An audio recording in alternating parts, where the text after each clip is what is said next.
সুপ্রিয় দর্শক, আসসালামু আলাইকুম রহমতুল্লাহি অবরাকাতু। পবিত্র মাহে রমজানের এই শুভ সময়ে যেখান থেকে দেখছেন চ্যানেল 24, প্রিয় দর্শক, স্বাগত জানাচ্ছি আপনাদের সকলকে। আমি খালিদ সাইফুল্লাহ বকশী। শুরু করছি আপনাদের জন্য আমাদের মাসব্যাপী বিশেষ আয়োজন আকিজ পাইপস নিবেদিত জীবন বিধান। এই আয়োজনে কোনো একটা বিষয় নিয়ে আমরা কথা বলবার চেষ্টা করি। আজ যে বিষয় নিয়ে কথা বলতে চাই, ঐতিহ্য ও সংস্কৃতিতে ইফতার। এ বিষয়ে কথা বলবার জন্য স্টুডিওতে যোগ দিয়েছেন বিশিষ্ট আলেম দ্বীন, বিশিষ্ট ইসলামিক স্কলার ডক্টর মীর মঞ্জুর মাহমুদ, যিনি অধ্যাপনা করছেন মানারাত ইন্টারন্যাশনাল ইউনিভার্সিটিতে। শেখ, স্বাগত আপনাকে। আসসালামু আলাইকুম রহমতুল্লাহ। ওয়ালাইকুম আসসালাম রহমতুল্লাহ বারাকাতু। কেউ দেখে না, দেখে আল্লাহ। সেই ভোরবেলা সেহেরি নেওয়া, সারাদিন কোনো কিছু না খাওয়া, লুকিয়ে খাওয়ার আছে অনেক সুযোগ, কিন্তু আল্লাহ দেখবেন, তাই তো না খেয়েই থাকি। যেহেতু তাকেই ভয় করে লুকিয়েও খাই না, আল্লাহ তাই তো এই পুরস্কার নিজ হাতে দেবেন। দিন যায়, বেলা গড়িয়ে যখন ডোবে সূর্য, দারুণ এক মুহূর্ত ইফতার। এই ইফতারের মধ্যে যেন ইতিবাচক কালচার বা সংস্কৃতি, এক আটলান্টিক মহাসাগর খুঁজে পাওয়া যায়। চলুন আমরা একটু জানি যে আমাদের স্কলার কী ভাবছেন এই বিষয়ে। জি, আলহামদুলিল্লাহ, আসসালাতু আসসালামু আলা রাসূলিল্লাহ বাদ। ইফতার মুসলিম সমাজ সংস্কৃতিতে ইবাদত এবং মুসলিম জীবনাচরণের মধ্যে এক বিশেষ স্থান দখল করে আছে। শব্দটার সাথে আমাদের পরিচয় আবহমান কাল থেকে, অর্থাৎ ইসলামের সূচনা লগ্ন, যখন কোরআন কারিমের এই আদেশ এলো তৃতীয় রমাদানে যে কুতিবা আলাইকুমুস সিয়াম, মুমিনদেরকে ডেকে বলা হলো ইয়া আইয়ুহাল্লাযিনা আমানু কুতিবা আলাইকুমুস সিয়াম, সিয়ামকে ফরজ করা হলো। এই সময়কাল থেকেই, যখন থেকে সিয়ামের সূচনা হলো, তখন থেকে ইফতারিরও সূচনা হলো। তাহলে এই ইফতার নামক এই প্রসঙ্গটি মুসলিম সমাজে আজ থেকে প্রায় ১৫০০ বছর থেকে চর্চিত হচ্ছে। যেখানে মুসলিম আছে, যেখানে রোজাদার আছে, সেখানে ইফতার আছে। তবে ইফতারের স্থান, কাল, পাত্রভেদে, ধরন, প্রকৃতিতে পার্থক্য আছে। এর মর্যাদা এবং গুরুত্ব, অনুভূতির জায়গায়ও একটা চরম সুন্দর প্রকাশ্যে এবং ভেতরের একটা সুন্দর এখানে লোকায়িত আছে। ছোট ছোট করে যদি আমি কিছু বিউটি জানতে চাই আপনাকে, ইফতার খেলাম না অথবা খেলাম, কি লাভ, কি লোকসান? এটা নবী সাল্লাল্লাহু আলাইহি ওয়াসাল্লামের ভাষা থেকে বলি। তিনি বলেছেন যে লিস-সাইমি ফারহাতান, রোজাদারের জন্য দুটো আনন্দ।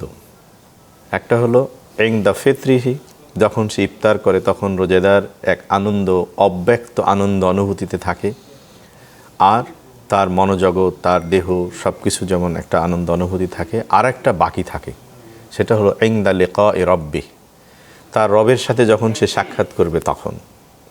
তাহলে আমার যদি ইফতার খাবার সামর্থ্য নেই, তাকে ইফতার করাবার ব্যাপারে কোনো কিছু? জি, তো এ তো গেল রোজাদারের আনন্দের জায়গা। আর ইফতারের মধ্যে যে আধ্যাত্মিকতা, যে গুরুত্ব, যে মর্যাদা লুকিয়ে আছে, এটি ব্যাপারে নবী সাল্লাল্লাহু আলাইহি ওয়াসাল্লাম যেমন রোজাদারকে ইফতারির জন্য আদেশ করছেন, এবং তিনি বলেছেন যে সমাজের মানুষেরা যথাসময়ে এবং সময় হওয়ার সাথে সাথে ইফতার করে তাদের জন্য দোয়া করেছেন, সেই সমাজে কল্যাণের কথা বলেছেন।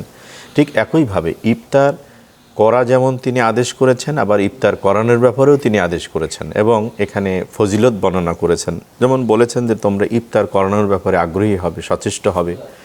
যদি বেশি কিছু দিয়ে না পারো, একটা খেজুর দিয়ে করিও। যদি তাও না হয়, তাহলে এক ঢোক পানি দিয়ে হলেও রোজা ইফতার করিও। এবং করালে কি হবে, ফজিলত বা মর্তবা বলা হয়েছে যে কেউ যদি অন্য কোনো রোজাদারকে ইফতার করায়, যা দিয়েই হোক, একটা খেজুর, অনেক খাবার অথবা একটু পানি দিয়ে, তাহলে সে একটা রোজাদারের সমান সওয়াব সে পেয়ে যাবে। এতে যে করলো ইফতার তারটাও কমবে না, বরঞ্চ যে করানো সে নিজেরটারও পাবে। আর ইফতার করানোর জন্য আপনার কাছে এই জিনিসটা কেমন লাগে?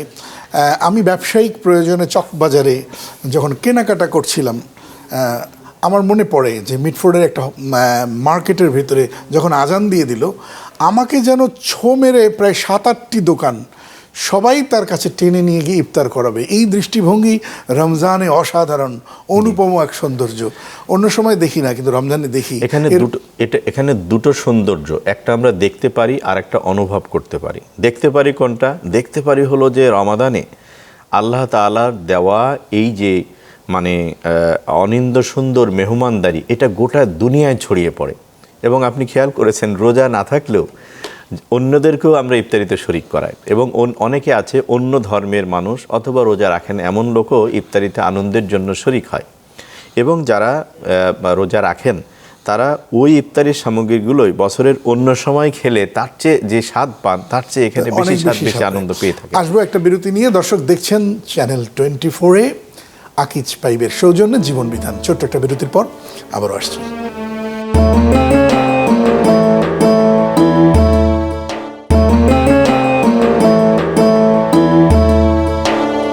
স্বাগত আরেকবার, সাথে ছিলেন, অসংখ্য ধন্যবাদ। দেখছেন আকিজ পাইবের সৌজন্যে জীবন বিধান।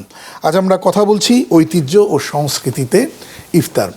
ইফতারের এই জিনিসটা আমার খুব ভালো লাগে যে রাজনীতিবিদরা এই ইফতার মাহফিল খুব ঘটা করে করেন এবং সেখানে মুড়ি থাকেই, এবং একেবারে 5 স্টার থেকে নিয়ে বস্তি পর্যন্ত সব জায়গায় ইফতার মাহফিল নামে রাজনীতি চর্চা বা বিভিন্ন সামাজিক সাংস্কৃতিক অনুষ্ঠানও কিন্তু হয়ে থাকে। ইসলাম কিভাবে দেখে বিষয়টিকে? জি, এগুলোর সদার্থক দিক আছে। কারণ হলো ইফতার বা ইফতার করানোর মধ্য দিয়ে যেমন ইবাদত পালনের দিকটা আছে, তার সেখানে আবার সংহতি, ভ্রাতৃত্ব, তারপরে পারস্পরিক সম্পর্কের উন্নতি, এগুলো কিন্তু এর মধ্য দিয়ে ডেভেলপ করে রমাদান কারিমে। শুধু বন্ধু নয়, সাধারণ মানুষের মধ্যে সমাজের বন্ধনটা সুদৃঢ় হয় এই ইসলামের এই ইবাদতের মধ্য দিয়ে। আর ইফতারির সময়কালটাতেও মানুষের মধ্যে একটা ভিন্ন আবহ তৈরি করে।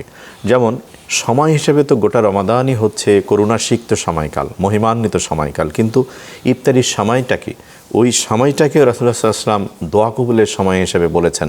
ফলে রোজাদাররা এই সময় খাবার সামনে নিয়ে গোনা মাফের জন্য আশা করে। এটা কিন্তু ইফতার ছাড়া এমন মহিমান্বিত খাওয়া আর নাই। আমরা অনেক কিছু খাই, কিন্তু রাজনৈতিক ইফতার পার্টিগুলোর মধ্যে একটা জিনিস আমরা দেখতে পাই যে ইফতারকে কেন্দ্র করে সবাই একত্রিত হলেন, সেখানে সব আলোচনা হলো, সাংস্কৃতিক অনুষ্ঠানেও হলো বা কোনো সামাজিক অনুষ্ঠানে হলো, সেখানে একটু নসিহা, একটু মানে ইসলামের শাশ্বত বাণীর কথা, কোরআনের কথা কিছুই যখন হয় না, সেটাকে আমরা একটু কি পরামর্শ দিতে পারি? আসলে ইফতারের মানে বাহ্যিক দিকটা যদি আপনি নেন তাহলে এর মেনু কী হবে এগুলোর প্রতি আমরা মনোযোগী হব। কিন্তু আমি আগেই বলছি যে ইফতারির মধ্যে ভেতরের এবং বাইরের পবিত্রতা আছে, বারাকা আছে, সৌন্দর্য আছে। তো আমি যারা ইফতারকে সামাজিক, রাজনৈতিক অথবা কোনো আনুষ্ঠানিকতায় রূপ দিয়েছেন তাদের প্রতি বলবো যে আপনারা একটা অতি ভালো কাজ করছেন। নিশ্চয় আল্লাহ তাআলা আপনাদের নিয়তের আলোকে আপনাদেরকে বারাকা দেবেন। কিন্তু সময়টা যেহেতু বরকতময় সময়, সেই জন্য আপনাদের এই আয়োজনের সাথে সাথে দিনের যে নসিহা, দিন ও নসিহা, এই নসিহার জায়গাটাকে আমরা রাখি। আর রমাদান কারিমের যে মূল অনুশীলন বা গোটা মাস প্রশিক্ষণে যে লাআল্লাকুম তাত্তাকুন, তাকওয়া অর্জনের খোদাভীতি বা আল্লাহ অ্যাওয়ারনেস, সচেতনতা তৈরির যে প্রশিক্ষণ দেওয়া হলো, সেই বিষয়ে নির্দেশনা, আলোচনা, পর্যালোচনা হলে উপস্থিতির মধ্যে যেমন একটা সচেতনতা তৈরি হয় এবং একটা সুন্দর, সুখী, সমৃদ্ধ সমাজ গঠনের জন্য এটা একটা ফাউন্ডেশনাল অ্যাক্টিভিটি হতে পারে। গ্রামে আজকাল দেখা যাচ্ছে যে এক গ্রামের মধ্যে কয়েকশো বাড়ি থেকে ইফতার আসতেছে এবং সেই ইফতারকে সবাই মিলে ভাগাভাগি করে খাচ্ছে এবং দারুণ একটা দৃশ্য। কেউ কেউ বলেন যে রাসূলের যুগে এগুলি ছিল না, এগুলি বিদাত। কেউ আবার বলছেন এটা খুব উত্তম বিদাত, আবার কেউ বলছেন এটা ভালো। ইসলাম কি বলে? আসলে আমরা বেদাত খোঁজার জায়গাটা আমরা জানি যে বেদাত শব্দটাকে আমরা ইবাদতের সাথে যদি সম্পৃক্ত করা হয় তাহলে সেখানে বেদাত প্রসঙ্গটা আনবো। কিন্তু এটাকে যদি আপনি লোকাচার, সামাজিক সংহতি, সৌভ্রাতৃত্বের জায়গার মধ্যে নিয়ে আসেন তাহলে আমার মনে হয় এই পরিভাষাটা আসবে না। আর আজকে আমি এটার উপরে চুলচেরা বলতেও চাচ্ছি না, আমি শুধু বলতে চাচ্ছি যে আমাদের সমাজে বিরাজমান সামাজিক সংহতি, সম্প্রীতির যে কালচারটা আছে ইফতার কেন্দ্রিক, এ বাড়ির দেওয়া নেওয়া, এটা তো ইসলামের যুগে ছিল, মানুষেরা করেছে। খাবার দেওয়া না, নবীজি বলছেন না যে তুমি গোশত কম হলে ঝোল বাড়িয়ে দাও যেন প্রতিবেশীকে দেওয়া যায়। হযরত আয়েশা সিদ্দিকার বান্ধবী কারা কারা উট জবাই হলে, দুম্বা জবাই হলে খুঁজে বের করে করে তিনি মাংস পৌঁছে এবং দিতেন। ইফতার কি শুধু আপনি বাড়িতেই করাবেন, কোনো বিশেষ জায়গায় করাবেন, কেন আপনি আলাদা জায়গায় করাতে পারেন, পৌঁছতে পারেন, কোনো সমস্যা নেই। তো আমি যতটুকু বুঝি, আমার জানা মতে এটা ইসলামী সমাজে, গোটা দুনিয়াতেই এটা মুসলিম সমাজে আছে।